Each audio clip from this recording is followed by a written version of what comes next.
Hello mga mare! Welcome to my mini vlog.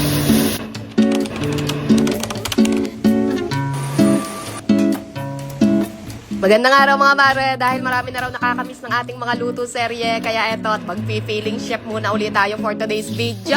Ginisang pansit nga ang cravings namin for today, kaya yan at nagisa na ako ng bawang at sibuyas, tapos sinunod ko na rin tong karne ng baboy. Ginisa-gisa ko lang yan ng bahagya mga mare, tapos tinakpan ko lang muna siya ng mga ilang minuto, then sinunod ko na rin tong mga hiniwa-hiwa kong squid balls kanina. Tapos tinimplahan ko na rin yan ng toyo, oyster sauce, paminta, konting asukal, tsaka isang pirasong shrimp cube. Huwag niyo na ako tanungin mga mare kung ano yung sukat ng mga pinaglalagay kong panimpla dyan. Basta kung ano lang yung madampot ko, diretso ko na lang yan hinuhulog lahat dito sa kawali. Tapos eto, at naglagay na rin pala ako ng isang pitchel na tubig. At kung iba man pala yung paraan ko ng pagluluto ng pansit compare sa pagluluto nyo, pasensya na mga mare. At ganito lang talaga yung nakasanayan kong pagluluto nito. Iba't iba man ang paraan natin ng pagluluto. Ang importante, tayo-tayo lang din naman ang kakain yan. Kaya wala na lang pakialamanan. Charot!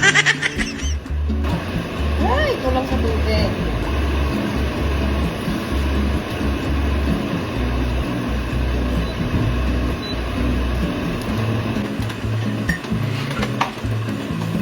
Ano, kaya pa. Alitog yung alitog guys. More tubig pa.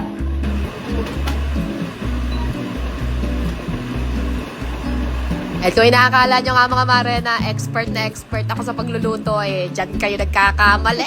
Ito kasi talagang realidad kapag ka nagluluto ako, yung tipong ang dami ko munang dagdag bawas sa panimpla hanggang sa makuha ko talaga yung hinahanap kong lasa. Kaya na nga lang nang ginawa ko dyan mga mare, kulang siya sa tubig, kaya nagdagdag pa uli ako ng tubig dyan, tsaka nagdagdag din ako ng oyster sauce dahil parang medyo mataba nga yung pagkatimpla ko. Feeling chef lang naman kasi talaga tayo dito at gumraduate lang naman kasi tayo sa YouTube University, kaya pagpasensyahan nyo na lang. Ang importante lang naman kasi sa akin mga mare, ano man ang kalabasan ng lasa nitong niluto ko, basta approve siya dito sa asawa kong unggoy.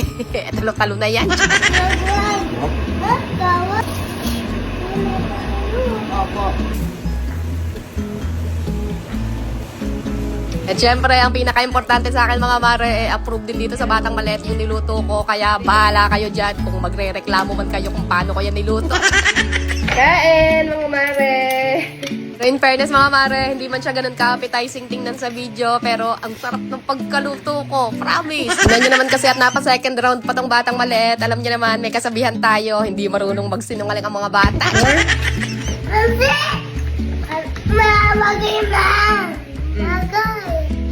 Grabe. Parang gusto ko siyang iwan sa kanin. Iwan natin sa kanin.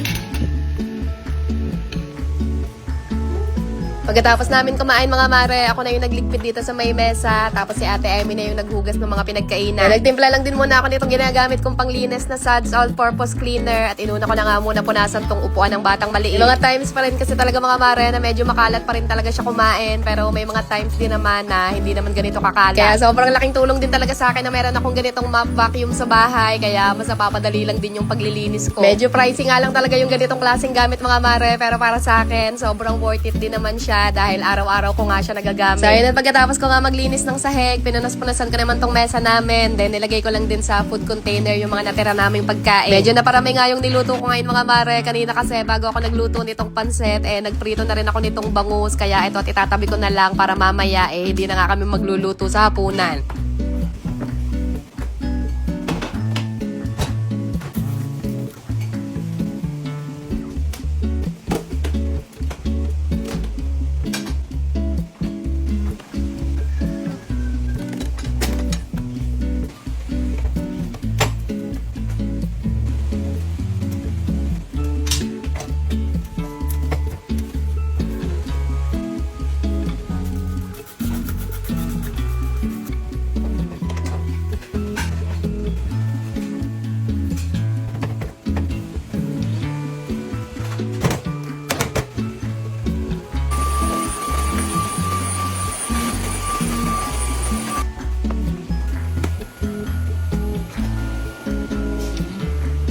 So, ayun at malinis na naman nga ulit itong aming munting kusina na para bang walang dilubyong nangyari dito kanina. Kaya hanggang dito na lang muna ulit ang aming mga simpleng kaganapan. Thank you so much for watching mga mare. See you again sa susunod nating vlog. Good night na muna at ayun lang muna ulit for today.